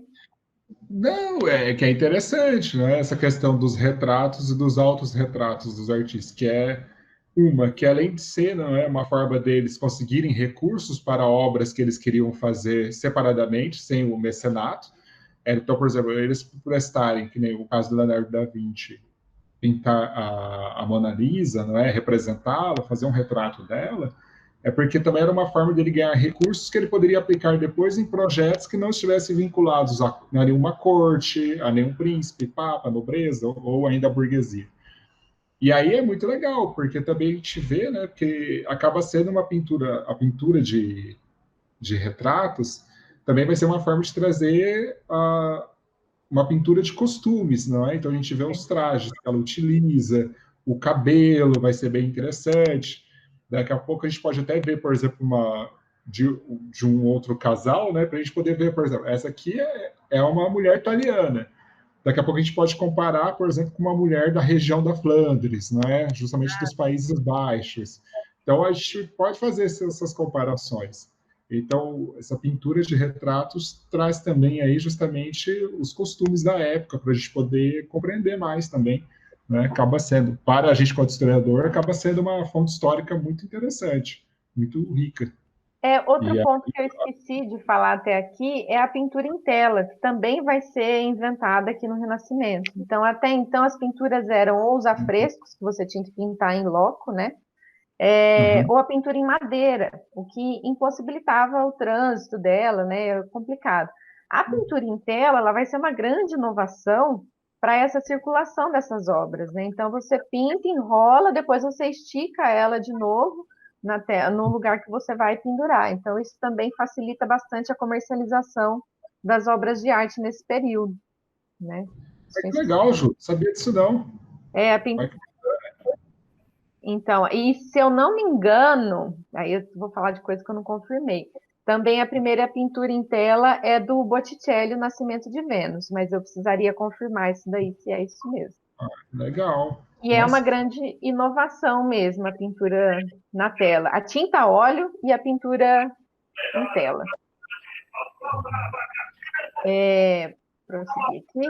Aí, só para dar a entender o que é essa técnica do esfumato do Leonardo da Vinci, eu trouxe um retrato do Botticelli, né, que ele faz, e um retrato que o Leonardo da Vinci fez. Então, o desenho no Botticelli é muito característico, né? Então a gente vê esse contorno claro, nítido, né?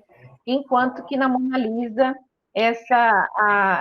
se mistura, a luz e sombra, ela vai se misturando, que eu não consigo definir exatamente onde começa, onde termina o rosto dela, a boca e tudo mais. E ambos são do Renascimento.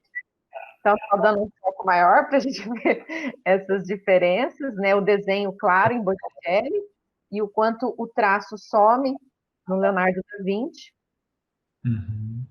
E Michelangelo, que é também um grande nome do Renascimento, que vai fazer a pintura do teto da Capela Sistina, que essa capela deve ser maravilhosa de se observar.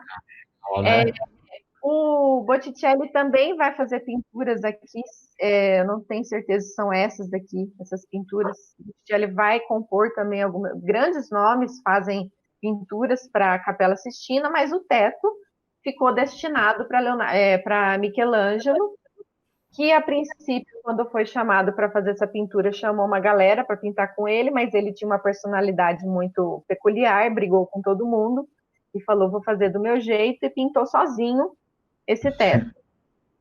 Então, em 4 anos, ele demorou para concluir, né?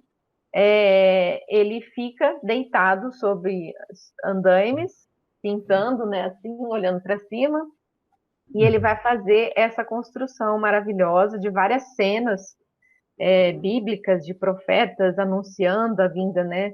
Enfim, várias questões relativas ao cristianismo. E o mais interessante também de observar é o quanto ele pinta uma continuidade da arquitetura, né? Então, ele projeta isso aqui, tudo é pintura, né? Então, todo esse cantinho aqui, ela é como se fosse uma continuação dessa construção que termina aqui, né? Esse é só o teto e ele dá essa ideia de grandiosidade, né? Como se fosse mais alto ainda do que realmente é. Então, ele compõe essa figura de Deus também que aparece aqui, né, que cria as plantas, os animais e o homem, aqui que a gente vai ver, né? Essa é a pintura mais famosa do teto da Capela Sistina, que está ali no centro também. A gente vê que esse Deus personificado aqui, ele vai povoar o nosso imaginário até hoje, né? Então, se as pessoas têm uma imagem de Deus, talvez ela venha um pouco daí também que o Renascimento propagou, né? Esse senhor robusto de barbas e cabelo grisalho, enfim. E o Michelangelo, ele vai... Perdão. Não, perdão, eu ia falar que desculpa, viu, a interrupção. Ia falar, porque também é um Deus que, se a gente compara, ele é muito referente às representações da mitologia clássica. não Poderia é? ser Zeus? Aham, então, porque é esse deus barbudo, cabeludo, não é hipster, né, ainda, que nem o serial, mas ele, você vê que ele é forte, ele não é só o deus benevolente, né, que poderia ser um velhinho, não, ele é um deus que também tem uma potência nele, né, e tem uma virtude, uma força.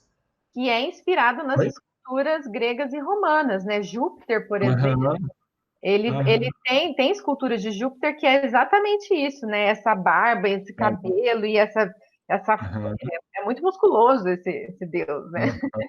aham. Não, é um deus sarado aí, contemporâneo. Exato. E Michelangelo vai ser o grande pintor também na escultura dos corpos, né? Ele vai chegar à perfeição da reprodução do corpo humano. E ele não tem dificuldade nenhuma, alguns outros artistas eh, vão ter bastante dificuldade dependendo da posição, em como fazer, então eles evitavam pintar em diferentes posições, porque não sabiam como pintar o corpo humano, e o Michelangelo podia pintar em qualquer posição, fazer de qualquer jeito o corpo humano que ele dava conta, né?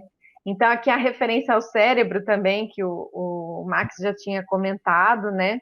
Essa configuração aqui dessa imagem, ela nos remete à ideia do cérebro também. Esse Adão aí que está sendo criado também, um Adão já muito fortão também, né? É legal, né? Porque é representação bíblica, né? Deus criou o homem à sua imagem e semelhança. Exato. E se a gente pega os textos, por exemplo, acho que é do Erasmo de Roterdã, que escreve o Elogio da Loucura, Elogia a Loucura, né?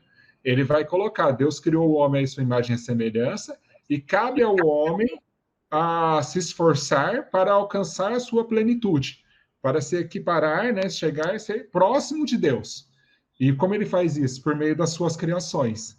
Então, é assim, e aí o Erasmo Rotterdam até coloca uma coisa interessante. Se o homem quiser, ele alcança aos céus. Se ele não quiser, ele pode se tornar uma besta, ele pode chegar a rastejar. Então, assim, é muito interessante ver essa concepção do renascimento. Então, de que o homem cabe a ele, né? Então, esses princípios, o antropocentrismo, o racionalismo, o individualismo, vai caber a ele justamente essa plenitude, atingir a plenitude, se equivaler a Deus. Então, como se dá? Por meio das suas realizações, né? Para que não se torne uma grande besta. Então, eu acho muito interessante ver como, né? Por exemplo, você fala, é um Adão jovem, mas se a gente pega a estrutura física, a semelhança, né? Muito bom. E aqui, ó, dá para ver aqui, né, essa obra que eu mostrei para vocês. Aí em seguida vem, né, a Eva, que ela é criada a partir da costela de Adão, né, enfim. A história da criação do mundo aqui, né? Então, e aí remete um pouco também do que era produzido na arte medieval, né, que nas igrejas persistiu ainda essa forma, né, de contar a história da Bíblia e tudo mais, da criação do mundo, da vinda de Jesus, né? Essas histórias vão ser contadas nas paredes das igrejas, né? Então se mantém no Renascimento, mas a forma é completamente diferente. A investigação que o artista se propõe também é diferente. Mais ou menos uns 20 anos depois do que ele pintou o teto da Capela Sistina, ele é convidado para fazer o painel aqui do altar, aqui o fundo do altar. Então ele faz o juízo final, que é essa obra aqui que está também modificada, né, para a gente ter ela no visual aqui, mas esses corpos também esculturais, todos presentes aqui, tanto nos homens quanto nas mulheres, e essa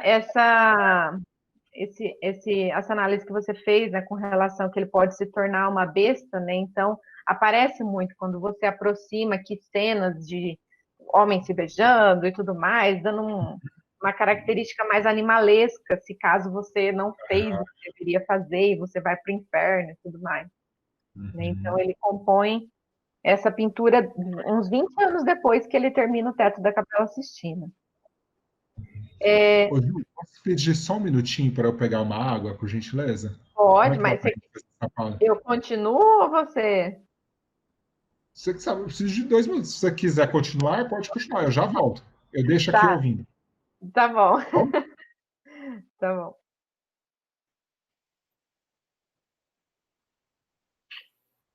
Tá. Não ouvi o que ele falou depois, mas tudo bem. Então, esse vai ser o juízo final do Michelangelo, mas para além de um pintor, que na verdade o que ele menos gostava de fazer era pintar, ele gostava de esculpir. Então, ele vai fazer a Pietà, né? Que é Nossa Senhora segurando Jesus logo após de tirar ele da cruz.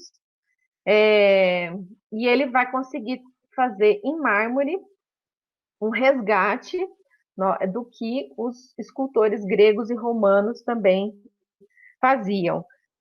Só que ele vai fazer com muito cuidado, com muito zelo. Era a grande paixão dele era a escultura, né? Então ele ansiava terminar as pinturas dele, as encomendas, porque ele queria ir para a parte da escultura, que era mais interessante para ele. Então essa pesquisa do que ele vai fazer de ele acreditava que a figura já estava dentro do bloco de mármore. Ele queria tirar, libertar essas figuras de lá de dentro, né? Então, ele já tinha muito claro na cabeça dele que figura era essa que estava lá dentro. E quando ele escolhe a peça de mármore, ele vai trazer à vida essas formas, né? Então, essa aqui, obviamente, uma encomenda da Pietà, uma encomenda de uma igreja, não me lembro o nome agora. Essa aqui é a escultura de Davi, que é um herói bíblico, que vai ser encomendada pela família Médici, né? E vai fazer parte. É uma celebração, acho que dos direitos civis. Aí eu precisaria do Max para confirmar essa questão, né? Então, ao estilo grego e romano, dessas esculturas imponentes, ele faz uma escultura de um personagem bíblico numa grandiosidade muito grande, numa perfeição também muito grande, de todos os detalhes do Davi. Eu não trouxe, pelo jeito, eu não trouxe uma imagem muito boa, mas eu devia ter pego uma resolução um pouco melhor.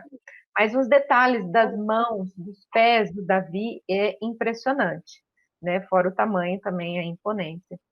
É, eu não sei se você ouviu, Max, que eu estava falando do interesse do Michelangelo pela escultura, muito mais do que pela pintura. É, uhum. então ele vai ser, a família Médici pede essa escultura para celebrar. Eu anotei aqui porque eu não lembro exatamente, ó.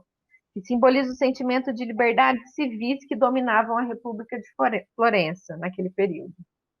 Olha que Então, legal. essa escultura foi encomendada para celebrar esse momento, e aí ele escolhe Davi, enfim. E aí é um grande resgate também das esculturas gregas e romanas, da imponência, né, e da perfeição que ele chega ao esculpir esses trabalhos. A Pietà é linda, né? Nossa, eu acho É, a a Pietà é Pietà linda. é maravilhosa ainda. Nossa, veja aqui assim, né? As vestes, né? Como tem Uhum, as dobras, acho que é uma perfeição mesmo, né? E é uma exato. obra enorme, né? Você pega o Davi aqui, é uma obra gigantesca, não é? Você Eu sempre compara. gosto de trazer uma imagem, às vezes, de alguém observando, para os alunos terem dimensão do tamanho, porque a gente se perde, às vezes, vendo só o trabalho, né? Porque a Mona Lisa é pequenininha, só que a gente sempre tem obras grandes dela, né? Exato. Agora, as estátuas, quando você pega uma pequenininha, você pensa, é pequena, né? Deve ter sido como o pessoal colecionador agora da Geek, né? Aquelas action figures, né? É, pequenininho. Acho, acho que é um Goku desse tamanho, assim. Não, é um Davi, assim, é perfeito, né? Acho muito legal. E aí, outro grande mestre do Renascimento é o Rafael, que é o mais novinho de todos eles, mas ele chega, já chegando, muito novo, ele já vai fazendo uma pintura de excelência e aprendeu observando muito, né, os trabalhos de Leonardo da Vinci e também do Michelangelo. E o interessante é que todos esses artistas, eles, em determinado momento, eles conviveram, né, juntos. Então, foi o auge, assim, dessa arte do Renascimento, foi quando esses grandes nomes, esses grandes mestres citados até hoje, conviviam, de certa forma, às vezes disputavam, né, Enquanto estava sendo pintado, por exemplo, uma obra que eu vou mostrar aqui do Rafael, enquanto ele estava pintando essa obra, o Michelangelo estava pintando o teto da Capela Sistina. Então, grandes obras sendo produzidas no mesmo espaço de tempo, né? E o Rafael vai fazer, é muito característico dele o vermelho e o azul, e ele vai ficar muito conhecido pelas Madonas que ele pinta, né? Então, essa imagem de Nossa Senhora, essa imagem angelical, serena, ela vai fazer parte do nosso imaginário também a partir desse momento. Então, as igrejas até hoje reproduzem imagens e estão muito inspiradas em Rafael, né? O menino Jesus, que finalmente no Renascimento tem cara de criança, porque na Idade Média eles tinham dificuldade em representar um bebê, porque eles tinham dificuldade de entender a própria infância, né? Então Jesus ele tinha uma cara de um senhor, tinha a cara de um adulto pequeno. Então eles não estavam muito preocupados em fazer o que de fato poderia ser, né? E o Renascimento vai fazer isso, o Rafael, com grande maestria. E ele faz uma técnica do esfumato também, que é aprendida com Leonardo da Vinci. Ficou muito conhecido pela a imagem de Nossa Senhora com o Menino Jesus. E uma característica também que são os anjos do Rafael, que até hoje, depois de vários lugares, sites e tudo mais que a gente tem hoje, ainda é, é fissurado pelos anjos do Rafael, né? Então, esses dois anjinhos aqui, que acabam aparecendo de outras maneiras no quadro do Rafael, ele vai ser muito usado pela igreja constantemente, né? Até hoje. Então, a delicadeza que ele traz para as vestes, né? A forma como ele consegue trabalhar com a luz e com a sombra, que ele vai conseguindo ganhar bastante leveza e delicadeza, né, nessa obra como um todo. E ele faz geralmente uma composição triangular para dar essa harmonia nos quadros. Então a gente tem, quase que a gente consegue desenhar sempre um triângulo observando os quadros dele, que é uma grande característica também do Renascimento. Essa composição mais harmônica e o triângulo chega a ser uma grande referência, principalmente para Rafael. Que legal. E aí ele pinta também a Escola de Atenas, uma das obras mais famosas dele, que ele vai pintar lá no Vaticano, que é uma sala ao lado da que estava da Capela Sistina. Então o Papa, não me lembro qual agora, encomendou 4 pinturas que representariam a filosofia, a teologia, o direito e a poesia. E o Rafael ficou responsável por representar a filosofia. Então ele faz essa pintura fazendo a pintura da arquitetura grega, romana, enfim, né? Trazendo essas grandes construções antigas, e ele traz todas as personalidades, que eu não vou saber aqui todas, filosóficas, conhecidas, que estavam sendo reestudadas, analisadas nesse período do Renascimento. Se não me engano, é Platão aqui, Juliana, Aristóteles, Sócrates, foi. no centro ali é Platão e Aristóteles. Isso, exato. Platão com a mão para cima, né, representando o mundo das ideias, e Aristóteles com a mão à frente, representando a realidade sensível. Legal. O outro que eu peguei também o nome foi esse. Ai, cadê? Esse aqui, que, se eu não me engano, é o Sócrates. E uma outra. Pode falar. Tem o Pitágoras aí também. Tem Esse... Pitágoras, tem. Esqueço. Epicuro. Acho que tem Epicuro também aí. São vários, tem várias referências. Epicuro, Pitágoras. Quais são os outros? Eu não sei. Tem um nome, nossa, tem todos, mas eu não peguei. Tem bastante aí.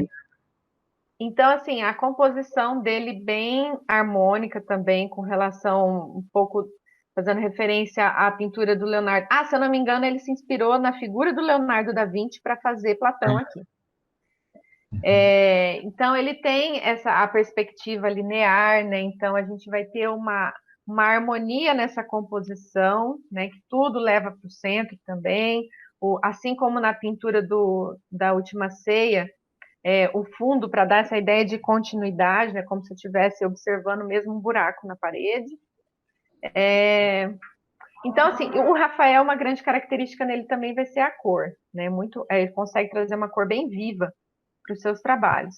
Esse é um afresco, então, nesse período existia a pintura em tela, a pintura em madeira, a pintura, o afresco, que era a pintura que é a pintura no gesso ainda úmido, que é trabalhoso também. E a gente tem essa diversidade muito grande de formas de se fazer, mas cada vez mais se estruturando um jeito certo, vamos dizer assim, de representar. Então, quando começam as universidades, de fato, que vão ensinar outras pessoas ao desenho e à pintura, são técnicas ensinadas, né, e que persistem até hoje. A ideia de belas artes, né, ela foi constituída a partir desse movimento, né, desse desenho técnico, desse estudo da perspectiva, enfim, do claro e do escuro, da luz e sombra e tudo mais, do desenho, do esfumato. Então, que a gente tem até hoje e que é uma das nossas dificuldades de romper com esse tradicional. Aí, só porque nós estamos passando bastante do... Fale. Ô, Ju, pode voltar lá, por favor? Posso dar aquele momento que eu tento me segurar para a gente ser rápido, mas eu não aguento. Pode falar. Eu juro que eu tento. Depois você medita aí, faz favor. Não, é bem legal, né? Que esse exemplo aqui também é para a gente pensar como que a cultura greco-romana vai influenciar os renascentistas. Né? Então a gente vê aqui, por exemplo, né? E como os renascentistas, novamente, eu gosto de destacar isso, eles vão reinterpretar a cultura greco-romana com olhos, né? Exaltando aquela cultura. Então a gente vê aqui, né, é a escola de Atenas, estão representando aí a academia filosófica, né, que foi uma proposta até do Platão, e o que é muito legal, né? Então a gente vê, por exemplo, essas duas figuras, as estátuas que estão uma de cada lado ali, uma é a deusa Atena, que é a deusa da sabedoria, a que fica do lado direito, a gente olhando para a tela, a do lado direito, essa é a deusa Atena, então que é a deusa da sabedoria, né? E a outra estátua é justamente representando o deus Apolo, que é o deus Sol, né? Também que representa o Sol iluminando ali os pensamentos. Então a gente vê essa referência à cultura pagã, à mitologia pagã, né? Inspirando esses sujeitos. Só que é muito legal. Se a gente pega aqui aonde eles estão, né? Essa estrutura, Ju, você pode dar uma contornada com o seu mouse assim no teto, por gentileza? Isso. Se a gente pega essa estrutura aqui, essa estrutura, ela não pertence à antiguidade clássica, não é? Ela não tem. A arquitetura clássica não é assim. Qual é a arquitetura que tem essa forma, né, essas ogivas para suportar os adornos do teto, né, os enfeites? Vão ser as catedrais góticas, que surgem no final da Baixa Idade Média, que surgem no período da Baixa Idade Média. Então, novamente, assim, é muito legal, porque é aquilo que a gente estava falando das vestes da Afrodite. Retomar esses temas da mitologia, né, pagã, da cultura greco-romana. Quando eu falo pagã, é que é anterior à cultura da cristã, né, anterior ao surgimento do cristianismo. Mas vão abrigar, né, esses temas vão ser abrigados sob um novo teto. Se lá eram as vestes, aqui é um novo teto, agrupando esses temas. Então, é debaixo de um novo domínio que esses temas são lidos, que é também dentro da cultura cristã. Então, novamente, os renascentistas não abandonam o cristianismo, não quer dizer que eles vão romper com o cristianismo. Pelo contrário, vão incorporar isso dentro da sua leitura do mundo da antiguidade clássica. E é muito legal, o outro elemento que a gente compreende aqui é que você falou, né, que um pintava ali, outro pintava. E por que havia isso? Porque também era importante para as cortes, para o Papa, para os diversos clérigos das diversas cidades ou estados, que eles tivessem esses artistas representando bem a sua cultura, né? Representando, dava prestígio, conferia prestígio àquele que abrigava, sinal de poder, aquele que abrigava o pintor, o inventor e o renascentista. Então, era uma forma também muito bacana. Eu particularmente adoro essa obra. E o interessante das obras renascentistas é que cada detalhe, cada coisa colocada no quadro, ela tem um significado, né? Então, a gente poderia passar horas analisando só essa obra, e é uma das coisas que eu questiono também, que a gente se prende muito a essa forma de fazer arte, com os olhos contemporâneos hoje, a gente fica buscando esses sentidos e significados em obras que são atuais e que não tem mais essa proposta, né? Então, mas enfim, depois eu jogo essa pergunta para os alunos e para nós. Mas só para eu finalizar aqui, vou tentar passar bem rapidinho, isso que é curto, que eu Não, vou vai tranquilo aí, Ju. Vai ser o eu vou ritmo. aprofundar depois melhor com os alunos a questão do teatro, né? Então, eu coloquei aqui só para eu não me perder, mas vocês acabaram falando bastante do Maquiavel, né? Ele foi um dramaturgo também, escreveu uma peça de comédia chamada Mandrágora.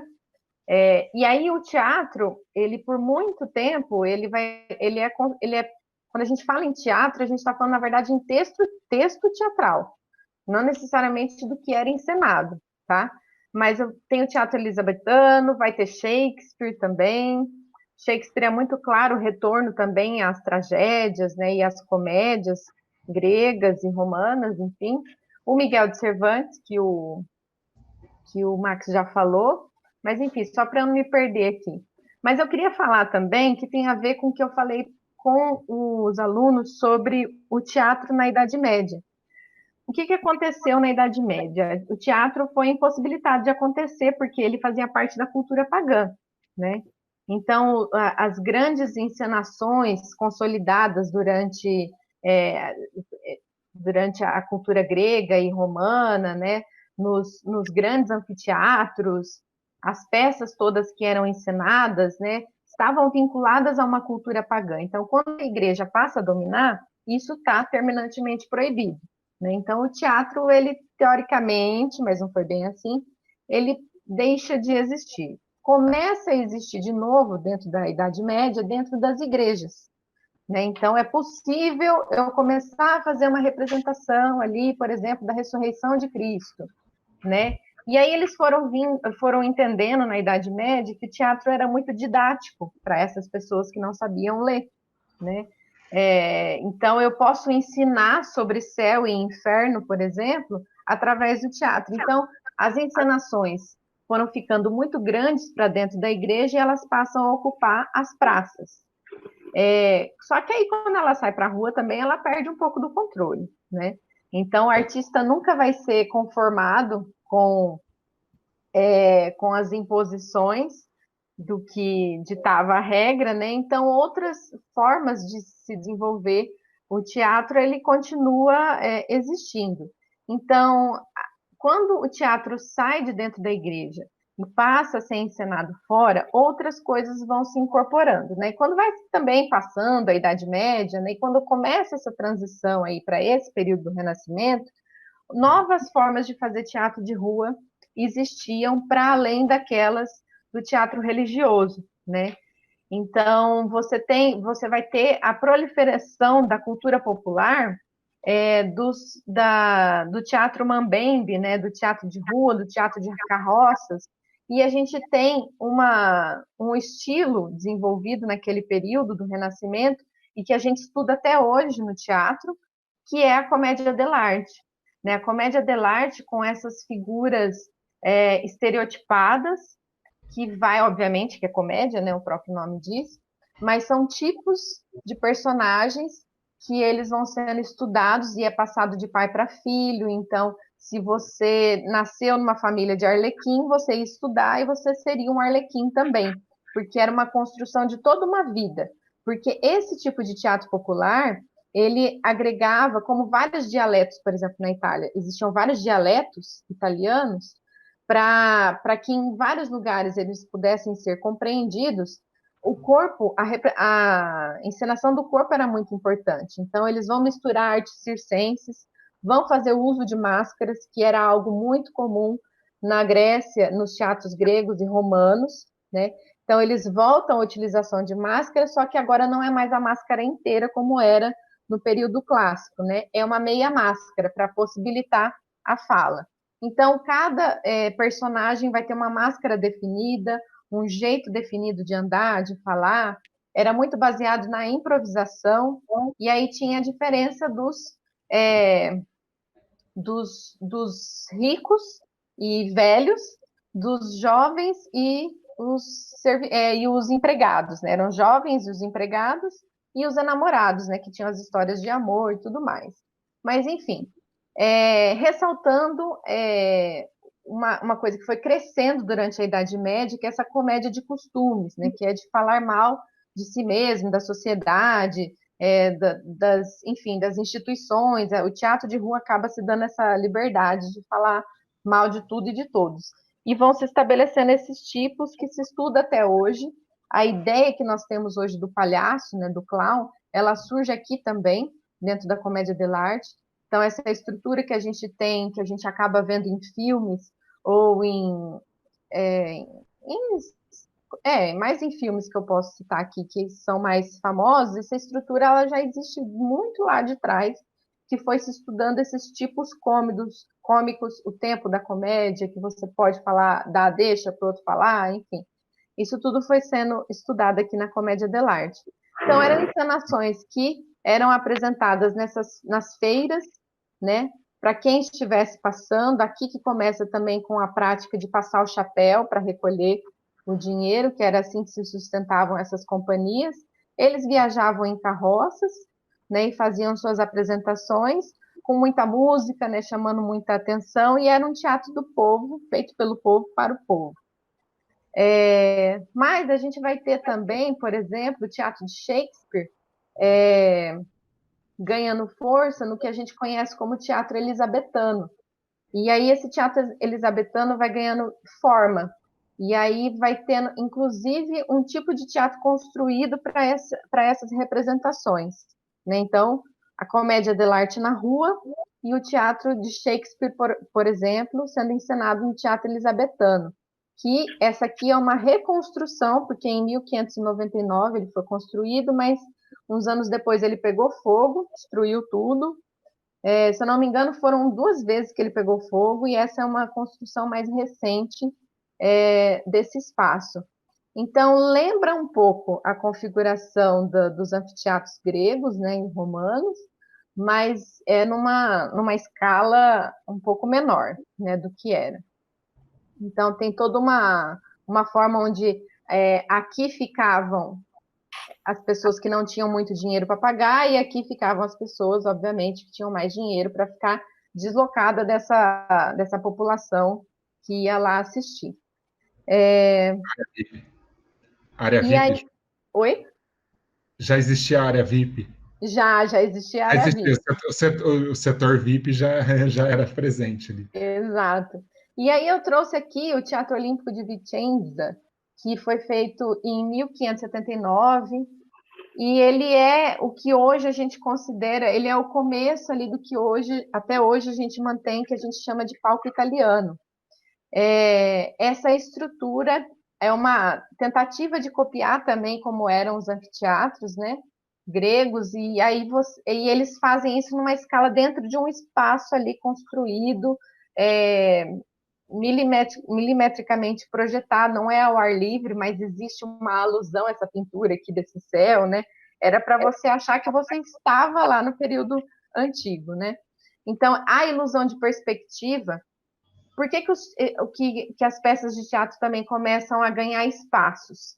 Porque essa ideia de perspectiva da pintura, ela vai invadir, e que tem na arquitetura também, ela vai invadir a necessidade também de se representar esses textos que estavam sendo construídos. Para encenar esses textos, você precisava de um espaço adequado, né? Então, a gente começa numa sistematização também da representação, que vai ganhando tradição. Então, a tradição do teatro é o palco e é o texto. Então, essa ideia de palco italiano, que a gente chama, que é essa apresentação frontal, por exemplo, o nosso Teatro Ouro Verde é palco italiano, né? Então, isso se mantém desde o Renascimento. Então, essas peças encenadas em palco italiano, elas se mantêm até hoje, né? As propostas contemporâneas é de romper com esses espaços tradicionais. coisa que a comédia dell'arte já fazia também. Mas, da mesma forma como a pintura tem a sua erudição, a música, o teatro também vai ter, né? E depois, a dança também vai ter, com o balé clássico.